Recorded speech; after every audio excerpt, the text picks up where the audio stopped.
Have you ever had a conversation with someone, known what decisions had been made, and then found out the other person had a vastly different takeaway?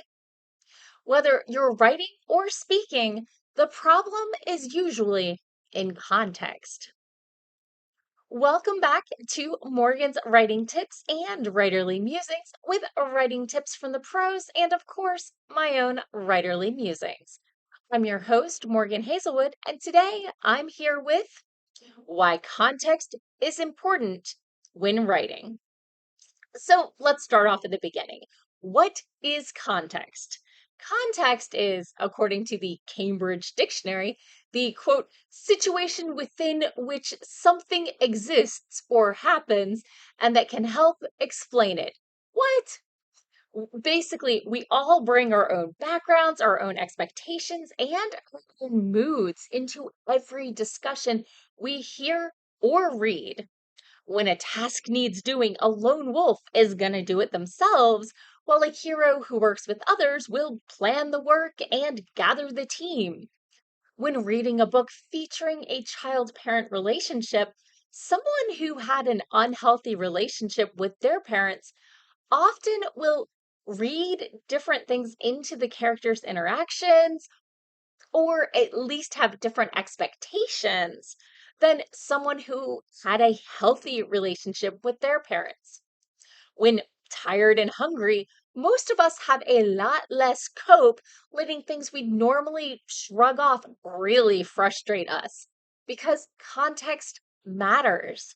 So, why is context important when writing? Well, you have to know who your audience is and who your characters are. Now, this isn't a single faceted thing. Facet number one, age range. Are you writing picture books for parents to read to their kids? Early readers for kids to sound out on their own? Chapter books, young adult books, or adult novels? You're going to use different vocabularies, different pacing, and different characters in each of these. Second facet, genre. Are you writing dark, gritty crime novels or cozy cat mysteries? Are you writing a quiet story in a small town or an epic fantasy that defies the gods and breaks nations? Different genres have different pacing expectations, plus different tropes they use and subvert. Third facet is your writing style. Do you have vibrant lyrical descriptions of places, people, and actions? Or are you terse and only use words you absolutely need? Do you have a literary style that carefully sets the scene with close attention to the details that matter? Or is your story full of quippy jokes and action packed adventures? All of these styles have their own audiences and they are all equally valid. And of course, we have our characters. We can't forget about our characters themselves.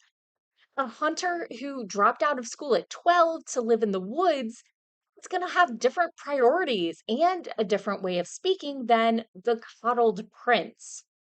A first child expected to keep the shop after her parents pass or retire is going to have a different experience than her next born sibling, even in the same household with the same parents.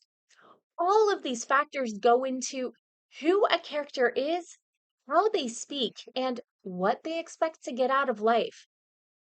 Being aware of your own context, both your background and your current state, can go a long way toward helping you become the person you want to be.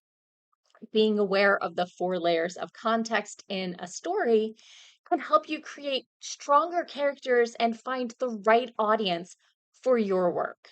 So, what does your context say about you? And what books have you seen use character context to create three-dimensional characters that are believable and distinct from other characters in the book? Let me know in the comments below. As always, thanks for watching and tune in again next week for more writing tips and writerly musings. Bye bye.